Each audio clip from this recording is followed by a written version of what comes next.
Kamu tahu film Extremely Wicked, Shockingly Evil and Vile? Film tersebut diadaptasi dari kisah nyata oleh seseorang yang bernama Ted Bundy. So, aku nggak akan bahas keseluruhan dari filmnya, tapi aku akan bahas kisah kekejaman dari Theodore Robert Bundy alias Ted Bundy, lahir pada tanggal 24 November tahun 1946. Ted dibesarkan oleh kakek dan neneknya yang mengaku sebagai orang tua Ted. Karena saat dilahirkan, ibu dari Ted ini masih berusia 20 tahun dan nggak tahu nih ayah biologis dari Ted ini siapa.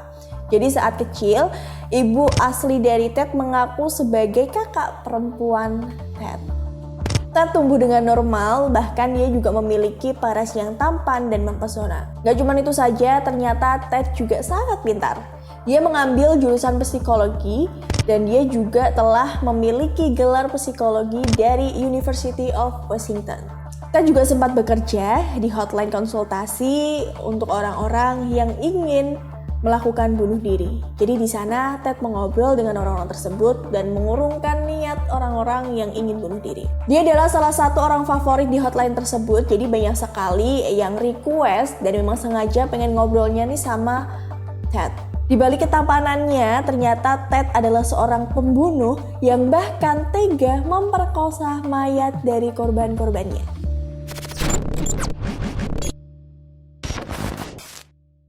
Percobaan penculikan yang pertama kali terkonfirmasi terjadi pada tahun 1969 di Ocean City, New Jersey. Tetapi dia melakukan serangan paling awal pada tahun 1974 saat dia menyelinap masuk ke kamar Karen yang berusia 18 tahun.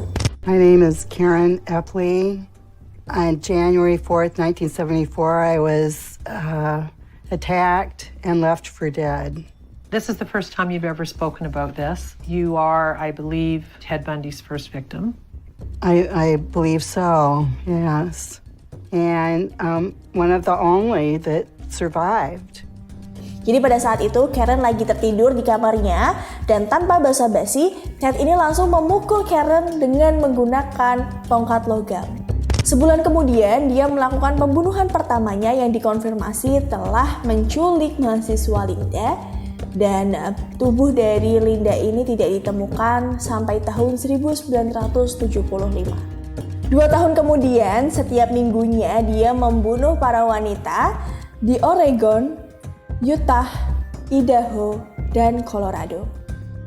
Sebenarnya berapa persisnya jumlah korban dari Ted ini masih tidak diketahui, tapi Ted mengaku sudah membunuh sekitar 30 wanita. Pihak berwenang sebenarnya mencurigai sepertinya Ted ini telah melakukan pembunuhan ke 100 wanita dan anak perempuan.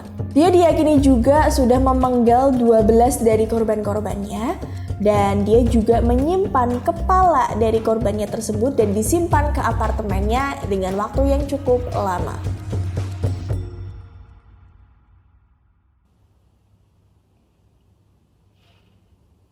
I'm not a bad guy. You need to release me, Ted. What happened to her head? Untuk menjalankan aksinya, Ted menggunakan karismatiknya dia. Dia berpura-pura sedang sakit, jadi kayak misalkan tangan dia yang patah, kaki dia pincang. Jadi dia mendatangi perempuan tersebut dan meminta tolong dengan berbicara, boleh nggak kamu bantuin aku untuk membawa buku-bukuku ini ke dalam mobilku. Ted mengambil linggis yang sudah ia siapkan dan langsung memukul korbannya. Jadi saat korbannya sudah pingsan, Ted ini langsung membawa kabur korban tersebut ke tempat yang jauh dan di sana nanti Ted akan menjalankan aksinya lebih lanjut dengan memperkosa dan memenggal kepala korbannya.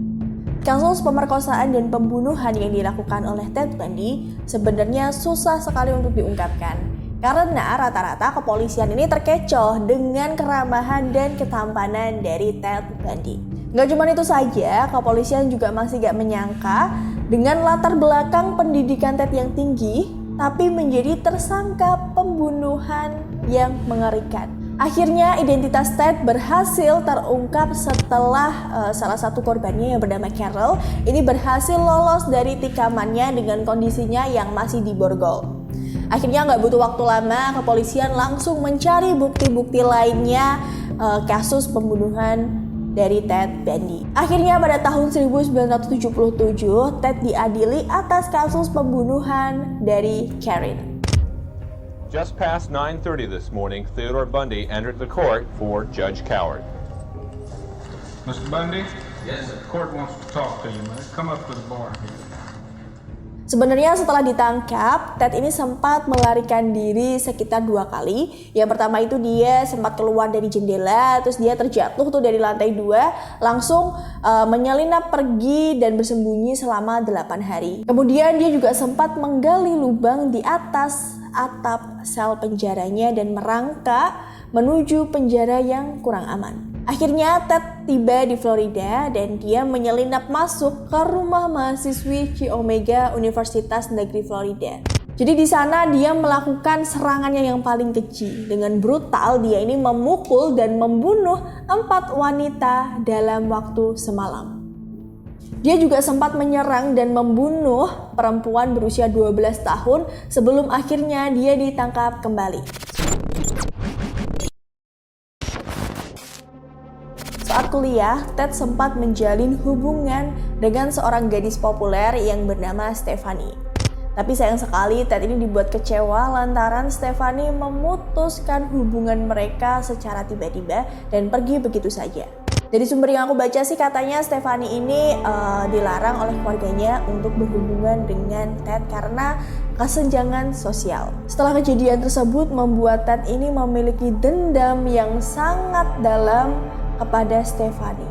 Ted cukup memiliki dendam yang sangat dalam kepada Stephanie dan akhirnya dia melampiaskan amarahnya ke wanita yang memiliki ciri-ciri fisik sama dengan Stephanie.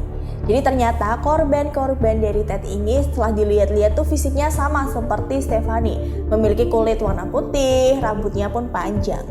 Jadi memang banyak juga masyarakat yang bilang menyimpulkan ya kalau alasan dari Ted melakukan hal keji tersebut karena meluapkan emosinya. Tapi ada juga yang bilang kalau ternyata Ted melakukan hal tersebut lantaran ada kekecewaan saat kecil yang tadi aku udah bilang, yang ternyata orang tua Ted ini bukan kakek neneknya, tapi orang tua asli dari Ted, ibu asli dari Ted ini adalah yang mengaku kakak perempuan dari Ted. Namun di interview terakhir kalinya, Ted mengaku motif dari kesenangannya membunuh perempuan-perempuan yang ia bunuh adalah saat kecil ia sering membaca komik yang ada unsur pornografi. Dia juga sempat mengatakan kalau ternyata masih banyak sekali pembunuh-pembunuh lainnya yang kasusnya atau memiliki problem yang sama seperti Ted. Dia juga sempat mengklaim bahwa kalau dari kecil dia nggak edik sama hal ke pornografi tersebut, sepertinya dia tidak akan membunuh siapapun. So, dari kisah Ted Bundy kita bisa simpulkan kalau kita nggak bisa menilai orang ini hanya luarnya saja. Dan kalau kita simpulkan sebenarnya Ted Bundy ini cukup manipulatif ya, dengan pendidikannya yang tinggi, terus kepribadiannya yang baik, sopan, dan fisiknya yang tampan, dia juga ternyata bisa melakukan hal sekeji itu. Jadi buat kamu tetap harus berhati-hati, apalagi kalau mungkin kamu kenal dengan orang yang dari sosial media atau mungkin di jalan juga ada orang yang minta tolong, tetap harus waspada. Tetap harus berbuat baik, tapi ingat tetap harus waspada juga. So, menurut kamu gimana dengan kisah Ted Bundy? Atau mungkin ada hal yang mau kamu diskusiin? Komen aja di bawah. See you on next journey. Bye-bye!